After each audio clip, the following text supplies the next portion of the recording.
Et hello tout le monde, l'avatar ne bougera pas parce que j'ai mon téléphone devant la caméra qui filme, donc le setup d'aujourd'hui est test. Ce que vous allez voir à l'écran c'est test. J'essaye avec la caméra pour vous montrer les bouquins. Je trouve que c'est plus sympa, donc on va tester tout ça. Donc nous sommes dans le challenge Romantécie. Le bilan du coup c'est un challenge validé. J'ai tout vu, j'ai tout lu. D'ailleurs le dernier livre que j'ai lu, j'ai fini le jour pile du challenge tellement je n'ai plus beaucoup de temps de lecture ces derniers temps. Du coup allons-y pour le premier... excusez-moi, pour la première catégorie qui était Enemy to Lover. Donc vous allez voir les petits bouts de livres au-dessus de la caméra, mais c'est parce que c'est les captures de ce que j'avais fait pour vous présenter ma liste. Donc la captive tome 1 de Sarah Riven, donc Enemy to Lover, donc c'est l'histoire d'une jeune captive qui va se retrouver chez un nouveau propriétaire qui est sadique. Clairement, vu tout ce qu'il lui fait, c'est horrible. La pauvre. Du coup, c'était ma première dark romance. Ça a été, même si le début, j'ai accroché pas trop. Du coup... J'essaie de redresser la caméra. Bon, je pourrais pas faire mieux parce que ça charge en même temps, donc j'ai le fil qui tire. Comment dire ? Expliquer vite fait ce que c'est en vous mettant le petit résumé en même temps. Donc ça parle d'une jeune femme qui va être achetée par un jeune homme qui n'a plus de captive depuis un moment et il ne veut pas de captive, on ne sait pas pourquoi au début du roman et je ne vous le dirai pas pourquoi. Et comme il ne veut pas de captive, il va lui faire des misères. Il va y avoir une romance, alors je sais pas comment il peut y avoir une romance dans ce genre de situation, mais il va y avoir une romance. Ça se situe dans une sorte de gang. Notre héroïne est devenue captive dans une sorte de gang. Et du coup, on va voir l'évolution de cette captive qui a subi beaucoup de choses chez son propriétaire précédent et qui va devoir essayer de survivre chez ce nouveau propriétaire. C'est ma première dark romance, donc je peux pas vous dire plus que ça au niveau dark romance, si c'est bien, si c'est pas bien. Je dis que les dark romances, c'est pas bien de ce qui se passe dedans, comment elle est traitée, comment... ce qui va se passer entre eux, l'évolution, j'étais un peu mitigée. Captive, je l'ai lu papier, puis quand j'étais occupée, je l'ai mis en audio. Comme ça, je l'avais dans les oreilles. L'audio est sympa, j'aime beaucoup la lectrice, l'oratrice, je ne sais plus comment on dit.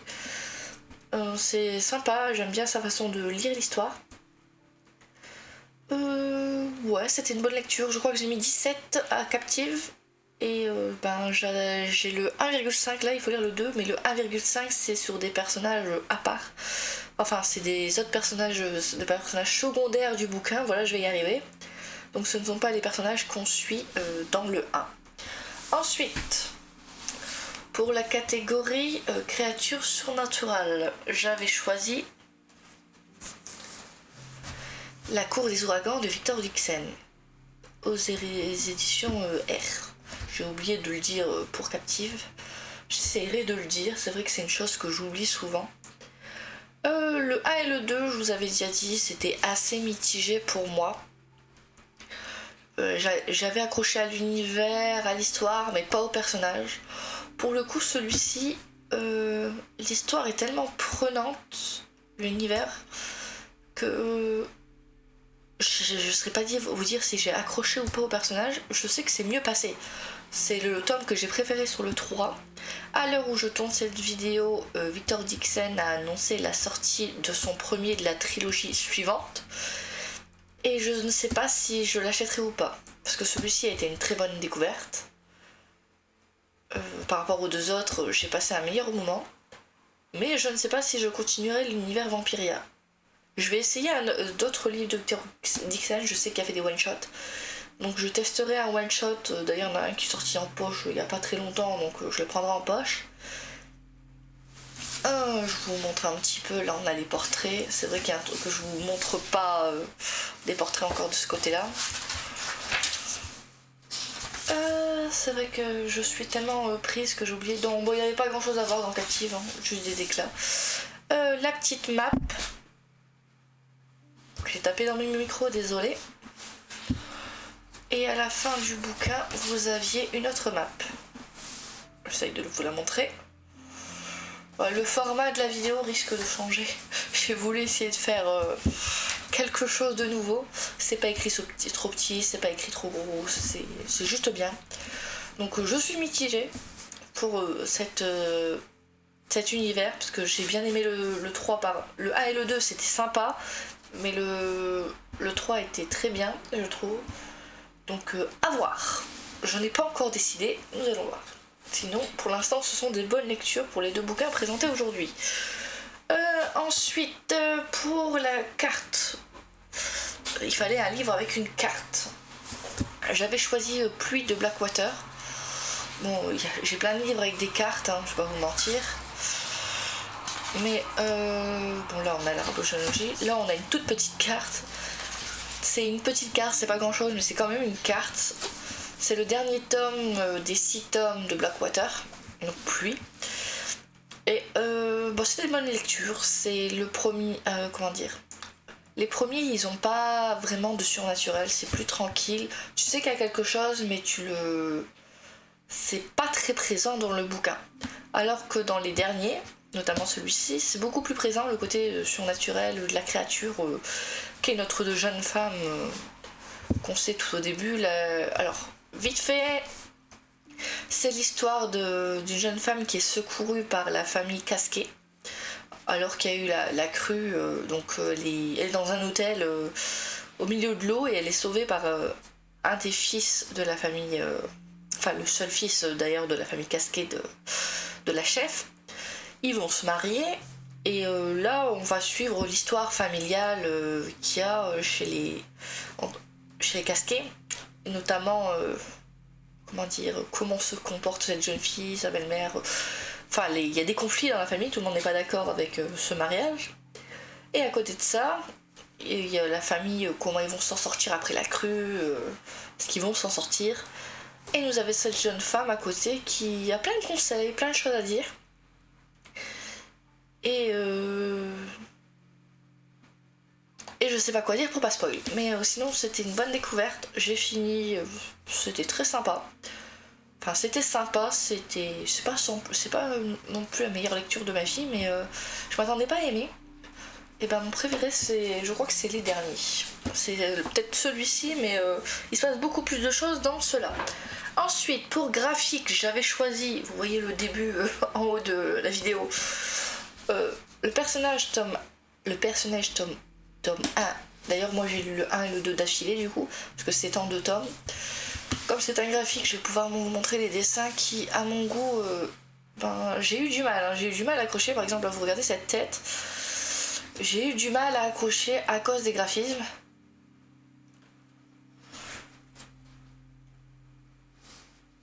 Voilà, c'est un moment important de l'histoire. Là, j'ai pas choisi ma page.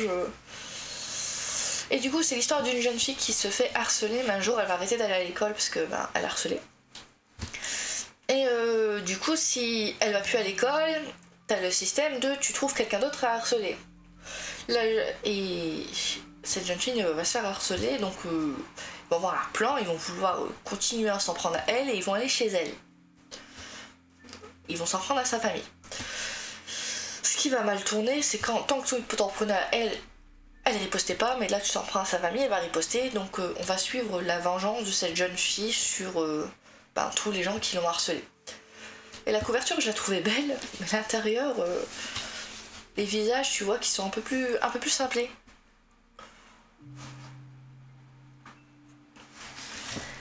Du coup, moi je l'avais acheté parce que j'avais vu certains youtubeurs en parler et ils disaient que c'était bien, donc je l'avais acheté. Je m'attendais pas à ça, c'est plutôt psychologique et je le mettrai pas entre les mains de tout le monde. Vraiment pas entre les mains de tout le monde. Oui, il se passe des choses quand même dans ce bouquin, c'est assez dur. Donc oui, je ne le mettrai pas entre toutes les mains, mais du coup, il n'y a pas vraiment de dos, donc je peux vous le montrer, il n'y a pas...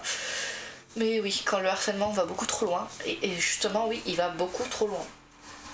Donc oui, je me suis enfilé les tomes parce que c'était pas possible de faire une coupure entre les deux en fait. Ouh là là, j'ai pas vu, ça dépasse, vous voyez à la caméra. Hop. Ensuite, quelle catégorie? Femme badass, donc je vais juste vous enlever la caméra 2 secondes. Parce que celui-ci c'est un e-book, donc je peux pas vous le présenter, c'est un e-book. C'est l'armée de la reine, donc on va suivre un des personnages qui apparaît dans le tome 2. Le jeune garçon qu'on appelle Lou, je crois. Je crois que c'est comme ça qu'il l'appelle. Et on va suivre comment il est devenu ce qu'il est dans l'armée de la reine. Son évolution, comment ça s'est passé, mais on est centré sur le personnage de Lou quand il entre dans l'armée de la reine, son évolution, comment il devient l'alpha. Voilà, c'est tout pour cette petite catégorie. Ensuite, pour autrice ou perso de couleur, j'avais pris Legendborn. Alors déjà, cette couverture est magnifique. C'est une petite bricasse de 600 pages, je crois. Ouais, à peu près un peu plus de 600 pages. Je vous mets le petit résumé. Alors j'essaye d'être droite par rapport à la caméra, mais la caméra n'est pas droite, donc... Hop. Donc on va suivre l'histoire de Brie, donc, cette jeune femme, qui après le décès de l'accident qui lui a pris sa mère, va aller à la fac où sa mère était quand elle était jeune. Et là-bas, elle va faire des découvertes. Elle va voir qu'il y a des mystères, que tout n'est pas normal. C'est là-bas qu'elle va découvrir tout ce qu'il y a autour de la légende arthurienne et des choses sur elle. Et en allant là-bas, elle va se rendre compte que sa mère était là-bas, elle connaissait des secrets. Elle va se demander si sa mère est vraiment morte accidentellement ou pas. Donc elle va chercher, elle va essayer de découvrir la vérité. Et il y a un petit truc qui se passe à la fin. C'est pas un petit truc, c'est quand même on va dire le cliffhanger, si je me trompe pas de terme, dites-moi si c'est le bon terme, de l'histoire qui se passe vers la fin. Je ne vous dirai pas ce que c'était, mais moi je m'y attendais. Je m'y attendais beaucoup plus tôt on va dire au moment où cette jeune fille est capable de voir des choses qu'elle n'est pas censée voir. Je m'attendais à ce qu'il y ait un truc. Et à un moment, elle va découvrir qu'elle est capable d'avoir quelque chose de rouge. Je ne vous dirai pas ce que c'est, les gens qui l'ont lu, vous comprendrez. Et du coup, à ce moment-là, je me suis dit, elle, c'est Nana, je ne dirai pas ce que c'est. Mais ça m'a pas dérangé dans ma lecture d'avoir deviné en fait, puisque tant que t'es pas à la fin, je savais pas vraiment si j'avais raison ou pas. Mais ça a été une excellente découverte. Franchement, c'est une de mes meilleures lectures de février-mars. Et j'attends la suite qui sort au mois de mai. Donc actuellement, là où je tourne, moins d'un mois. Donc voilà. C'était une belle bricasse. C'était vraiment sympa. Et franchement, j'espère que le 2 sera aussi bien que le 1. Ensuite, pour LGBTQIA+, là je sais jamais le dire correctement, Sasaki Miyano, tome 5. Donc pour le 4, je vous avais dit que... Il y a une belle page couleur là. Pour le 5, le 4, je vous avais vu que ça avançait pas trop, que c'était centré sur ce jeune garçon. Là, je peux vous montrer, c'est mieux. Enfin là c'est un test, hein, je sais pas si je reprendrai ce qu'il y avait avant, donc je vais vous montrer quelques planches pour que vous voyez à quoi ressemblent les dessins. Truc que je peux faire si je filme, alors que... D'ailleurs dites-moi si vous préférez ce format là ou le format d'avant pour les récaps quoi, les bilans. Voilà, du coup celui-ci est moins centré sur... c'est un peu sur les deux. Mais au niveau de la romance, je trouve que ça n'avance toujours pas. On a 5 tomes déjà. J'espère que dans le 6e tome, ça avancera un petit peu plus. Parce que là, pour l'instant, ça n'avance pas beaucoup. Donc sinon, c'est une lecture sympa. Mais je m'attends vraiment à ce que ça avance un petit peu plus. Juste un petit peu plus. Je demande pas grand chose, un petit peu plus. Ensuite, pour la catégorie suivante, j'avais choisi Belle Couverture. Et en Belle Couverture, j'aurais pu prendre n'importe quelle de cette série. Les Carnets de l'apothicaire, je trouve ces couvertures magnifiques. Donc je vous ai dit, je mettais plus de mangas dans mes challenges puisque j'ai moins le temps de lire. Et les mangas, ça, je me le lis en 20-30 minutes. Alors qu'un bouquin, je mets plus de temps, on va pas se mentir. Donc je vous montre quelques planches pour que vous voyez les dessins.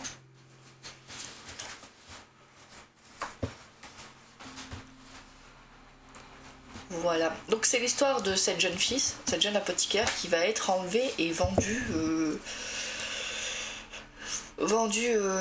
au harem de l'empereur, donc en tant que servante, mais elle va entre deux, c'est le tome 1 ce que je raconte, je raconte pas le tome 4, entre deux on va voir qu'elle est capable de faire des choses et elle va passer servante d'une des concubines de l'empereur. On va se rendre compte qu'elle est capable de... dans le tome 1 par exemple, sans spoil, ou si spoil quand même, elle va sauver un bébé.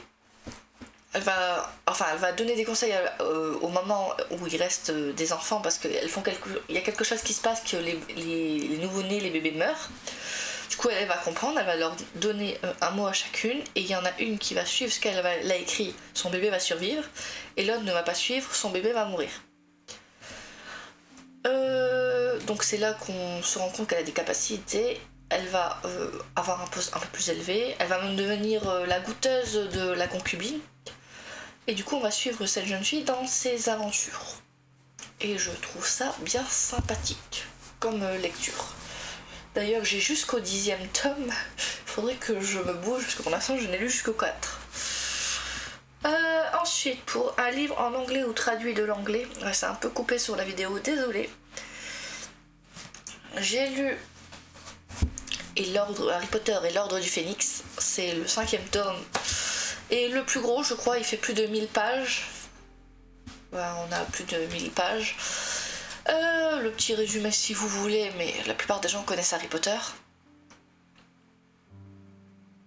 Hop, dans celui-là aussi, on arrive au moment où, dans le 4, Harry Potter a dit ce qu'il avait vu, que l'ordre de mort était revenu. Le ministère de la magie refuse de le croire, donc va, appliquer des mesures autour de Poudlard. Et nous, on va suivre nos amis qui essayent de survivre et de prouver la vérité, tout en essayant de pas se faire attraper par le ministère de la magie et l'équipe de Voldemort. Découvrir la vérité, des secrets, tout ça. Vous connaissez Harry Potter, hein. Mais je sais pas pour l'instant dire lequel est le meilleur tome que j'ai lu. Par contre, j'ai lu une partie en audio, parce que comme je vous ai dit, j'ai moins le temps de lire. J'étais occupée, donc je mettais de l'audio dans les oreilles pendant que je travaillais tout ça. Je n'aime pas la façon dont la personne qui fait l'audio lit. J'ai l'impression que c'est vraiment une lecture pour les jeunes, pas pour les grands. Je n'aime pas comment il imite Hermione et Ron, même Harry. Je trouve qu'il les rend un peu bébêtes. Moi, quand je lis Harry Potter, j'imite les personnages des films. Enfin, j'imite. Je vois les personnages des films dans ma tête. Donc, oui, pour moi, c'est pas la meilleure... j'ai du mal avec l'audio. Je ne sais pas si c'est lui pour le 6 et 7, mais si c'est lui qui peut les rendre un peu plus grands, parce que là on est au tome 5, ils ont plus 10 ans, donc ça, pour moi l'audio n'allait pas avec le tome 5. Ensuite, quelle catégorie nous reste aussi ? La dernière catégorie, fave d'une booktubeuse, et j'avais choisi La passeuse de mots, tome 1. Je vais essayer de vous les mettre droit. C'est vrai que depuis tout à l'heure, je suis un peu penchée. Parce que c'est la caméra qui est pas comme moi. Je vais vous mettre le petit résumé. Donc depuis tout à l'heure, j'oublie de dire les auteurs, tout ça. Désolée. Normalement, vous les voyez sous la couverture, heureusement. Mais c'est de Elric et Jennifer Thwaites. Et c'est par les éditions Hachette. La passeuse de mots, c'est...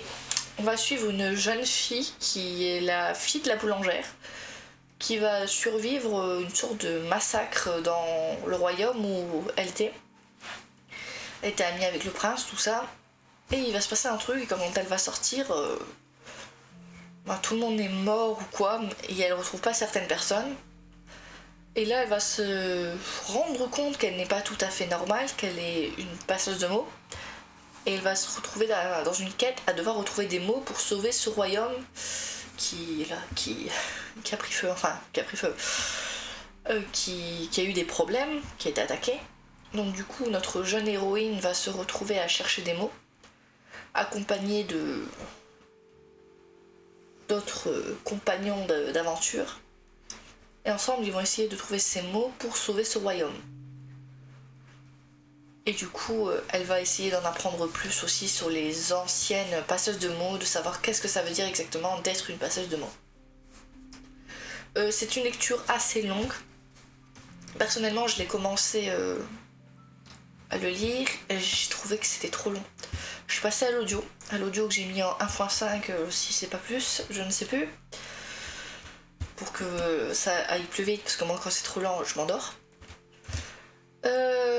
L'audio est sympa, l'audio est très sympa. Parce que je crois que j'ai ma lampe qui déconne depuis tout à l'heure, je vois que ça fait flash comme ça. Je crois que la lampe de mon bureau déconne, je devrais changer mon ampoule. Du coup, c'était une lecture sympa. Je dirais pas la meilleure lecture de ma vie, c'était sympa sans plus. J'attends de voir le 2 et le 3. Je ne courrais pas pour acheter le 2, j'ai d'autres lectures actuellement. Sinon c'était sympa. Il n'y a pas la carte dans le brochet, mais vous avez une carte dans le toc-toc. Donc voilà, c'était le dernier livre que j'avais à vous présenter pour le bilan du challenge Romantessi. Dites-moi si vous avez réussi votre challenge Romantessi. Et si vous aimez ce nouveau format ou si vous préférez l'ancien format de présentation des livres. J'avoue que je commence à me demander si je vais pas faire comme ça aussi pour vous montrer mes piles à lire. Donc dites-moi si vous préférez un format avec la vidéo, de voir le vrai bouquin dans mes mains, ou si une image comme c'était avant, je vais vous montrer vite fait pendant quoi, ou une image comme ça, vous préférez ça à la base. Moi j'avoue, quand c'est des mangas, des graphiques, tout ça, ou même là je peux vous montrer la taille de l'écriture, vous voyez que c'est pas trop petit. Voilà, dites-moi tout. En tout cas pour moi c'est un challenge validé. Si l'année prochaine j'arrive encore à avoir mon rythme de lecture, parce que là en ce moment c'est un peu dur pour moi, tout ce qui est roman, je préfère les graphiques, les mangas, tout ça en ce moment. Mais voilà, merci à tous d'avoir regardé cette vidéo. À la prochaine, allez, ciao ciao.